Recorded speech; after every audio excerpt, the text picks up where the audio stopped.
Welcome back to Dungeons & Dragons Adventure Begins. We're going to be doing the conclusion today. We are in Neverwinter, and we are about to go and take out the Kraken, we hope. Everyone's at full health. I made a correction, which was incorrect. We do not have an extra gold for our sorcerer. She used Flame Tongue and not her special ability, so she's got 2 gold.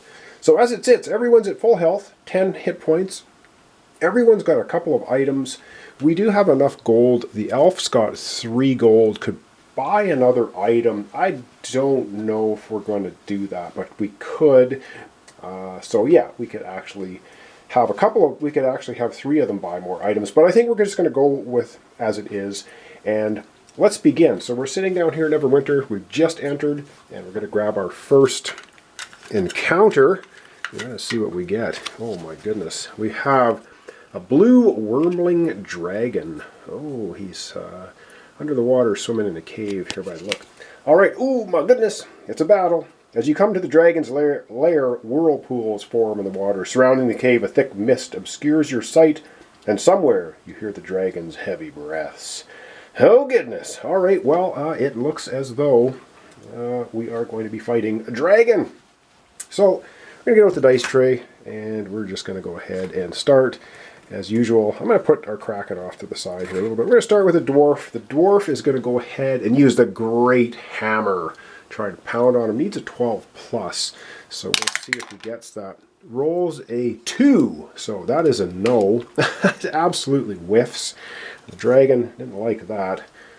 Attacks back with a 3, which is a chomp. So we're going to get 1 damage happening to the dwarf. So the dwarf tried his little hammer there and got chomped on. Alright, over we go now to the elf. And yeah, we can only use these, I think, items on a successful hit. So we didn't get a successful hit for our dwarf. Alright, back. And now we go over to back. Now we go to our elf. Our elf is going to be attacking with a vicious mockery. So 12 plus as well as a spell. And a 3! Oh boy. The dragon is not having any problem, and rolls a 10. That sounds painful. A lightning breath, and so our elf takes 2 damage. Oh dear me, that is brutal. All right, over we go to the rogue, and the rogue is going to be rolling. He's going to go ahead with lightning breath. We're going to go lightning for lightning. Rolls a 20. That's plus 1 damage. That's 3 damage. The dragon. So that's pretty cool. Knocks the dragon a little bit senseless, but the dragon retaliates, of course, with a 9. Also lightning breath. So they're exchanging lightning breath. That's 2 damage for our rogue. Holy jumping. This is getting bad. All right, next up will be the sorcerer. And of course, I need to change my battery. And I forgot, why don't we go ahead and use one of the items for the rogue. The rogue's going to go ahead and use the night vision goggles, which shields from any attack. So instead of taking that 2 damage, the rogue's going to put on his night goggles and not take the 2 damage. There we go. All right, over we go to the sorcerer. And the sorcerer is going to go ahead and use an illusionist spell, which means she's going to try and distract the dragon somehow. We're doing dancing lights or something like that, so let's see what happens. Rolls an 18, which is absolutely perfect, doing 3 damage. 3 damage and gets a gold. Oh, wow, alright, 3 damage and a gold. So the dragon takes another pretty palpable hit from the special attack, but it gets to retaliate and to die in the tray. Rolls a 1, so wow, no hit at all. The dragon got a little stunned from that one. Back we go to our dwarf. The dwarf is down a couple of hit points, and he is not too happy. He's going to try, he's just going to go with the mace. He only needs a 5 plus. So with the mace, he gets a 9. So it's a good thing he chose the mace. He hits the dragon with the mace, doing 2 damage. And he's also going to go ahead and use his Liar Liar Pants on Fire for an extra 2 damage. That's 4 damage. We're flipping that over. Against the pseudo dragon. The pseudo dragon is defeated. 4 damage. And what happens when we defeat the pseudo dragon? Again, I'll just show you here. After defeat, everyone gets a gold coin and an item. Oh God, So we are going to be just packing on the items. So everyone gets a gold coin. We're going to do that. And we're basically out of items in the deck. And I think if you run out of items in the deck, well, you know what? You don't get any more. So, but everyone does get another item. Oh man, I'm going to just readjust the camera here. We're going to grab another item. And we can't use these ever again. So I'm just going to actually discard these right now. Because they're one use per tile and we're on a tile, so they're not ever going to be used again. But everyone's going to get an item. Let me readjust the camera. We have 4 items left and we'll get pumping some more items out.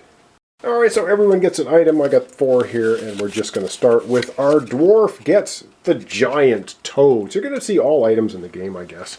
And the giant toad says, hop into the battle and stick its slimy tongue upon thine foes. 2 damage. Ooh, nice. So that's, the dwarf's got himself a slimy toad. The elf has not a joke. Tangle up your enemies in a stressful ball of string. 2 damage. Okay, interesting. We have that. Looks like we're going to be doing okay. We might want to save some of these items for the final boss fight, though. And for our rogue, is going to get the 1 ring. It only does one thing. Don't get too excited. Play the shield from any attack. Oh, God. All right. And finally, our sorcerer gets a baby owlbear. Fuzzy and fierce. It calls you mama, doing a damage and giving you back a health. All right, very cool. So we are loaded with owlbearer now, and away we go. So we've defeated the dragon. We move on to our next location, and we go into our next encounter on our way to try and take out the Kraken. Oh man, we have undead townspeople. They look kind of nasty. All right, whoa, and all right. Aunt Gertrude, is that you? Undead townspeople. So we run into a bunch of undead. It's another battle. Another battle for us. All right, we're going to get out the dice tray once again. The Kraken kind of off here. And the dwarf is just like, you know what? We're going to use the great hammer. Actually, no, he's going to use his mace. It does 2 damage. It's pretty guaranteed. He needs a 5+, so off he goes. He rolls a 3, so he whiffs with the mace. Wow, that was pretty terrible. At the undead townsfolk, Aunt Gertrude here comes in and says, you know what? They use assorted utensils, so they stab him with a spork, and he takes a damage. He takes a damage. All right, he got sporked. All right, well, nice try. Tried his mace and got sporked by the undead. All right, over we go to the elf. The elf is going to go ahead and just use the double-bladed scimitar, 5+. Oh, a 3! Holy God! Absolutely horrible rolling. All right, and we get a 4, which is no hit, so the undead don't do anything. All right, over we go to the champion. So we have our rogue is going to be going ahead and using, oh, I don't know. Let's just use a double-sided strike. A 4! Wow, a miss. Okay, and the undead, the undead are hard to take out, I guess. A 5, they do assorted utensils for damage, so he'll suck it up and take a spork to the cheek, I guess, as well. So they're really using their sporks efficiently. All right, over we go to our sorcerer. Oh my goodness, sorcerer is going to go ahead and use. That's it. We're not fooling around. We're going to use the flame tongue, 12+. Rolls an 11. No, shouldn't have done that. Another miss. And the undead do 7. They also do assorted utensils. All right, so we get a damage for our sorcerer. Wow, we're not doing very well. All right, we took out the dragon quickly, and now we're getting beaten up by the undead. All right, oh my goodness. When we come back in a second here, we're going to start off with the dwarf again. This battle's taking a long time. Okay, another round of combat. Boy, these undead are nasty. Gertrude and her band of spork-wielding undead. All right, oh, I didn't even say what attack we're doing. We're just going to do a basic attack, sorry, for our dwarf, because we're trying to hit. We've been rolling so low, so a 7 is a hit, with the mace doing 2 damage. And you know what?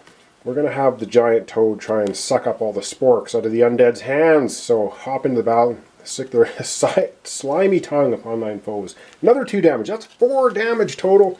I'm just going to discard the items because we're on our final tile. And with 4 damage, the undead townsfolk have been defeated. Okay. And when they're defeated, everyone gets a gold coin. All right, so that's a gold coin for everybody. Say goodbye to the undead. So everyone gets a gold coin. We got a ton of gold now, too. Now we can't even spend 3, and we can't level up anymore, so yeah, there's that. Alright, that was that encounter. Holy jumping. Alright, on to the next location. We're one away from tackling the Kraken directly. He's just sitting here waiting for us to show up. Alright, next encounter. What do we have? We have to get my glasses so I can see. We have the greedy seagull. Mine, mine, mine. Yes, of course. The greedy seagull, Neverwinter. A seagull won't stop following your party. It wants you to feed it and keep squawking more, more, more. What do you do? Throw your shoe at it. These things are relentless. Or give it some food already. All right, we're gonna roll low. 1 to 5 is we're gonna throw a shoe, and 6 to 10 we're gonna give it some food already. A 2 we're chucking our shoe at it. The seagull brings back all of its friends to besiege you with a hail of poops. You have to buy a new hat. Everybody loses a gold coin. Well, okay. It bombards us with poo. All right, so we easy come, easy go. Everyone loses a gold coin. All right, to buy new hats. All right, that's our final encounter. We are now on to the Kraken. So I'm going to zoom down. We've got a whole pile of items that we can use, hopefully, to defeat the Kraken. So, you know what, we're going to keep the camera here. So we are into the Kraken. Rawr. Okay, and what does it say for the Kraken? Doesn't say much. He's just a giant, nasty beast that we are going to take on. So there's no flavor text on the back of him unless you defeat him. So, oh boy, he's got a lot of hit points. And it is time to fight him. So, we're going to start with the dwarf.